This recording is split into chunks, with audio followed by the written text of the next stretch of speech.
ఎవడైనా క్రీస్తునందున్న ఎడల,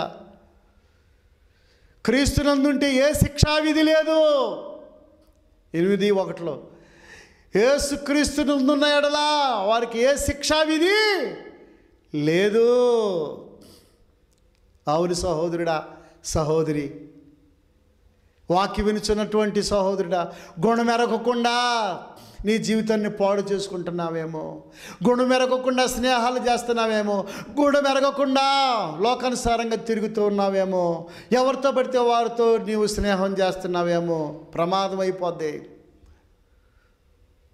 ప్రమాదానికి గురైపోతావు, కీడుకు గురైపోతావు, శోధనలకు గురైపోతావు, శ్రమలకు గురైపోతావు. ఆశ్చర్యకరమైన రీతిలో కొంత పిండి తీసుకురమ్మన్నప్పుడు దైవజనుడు ఆ పిండిని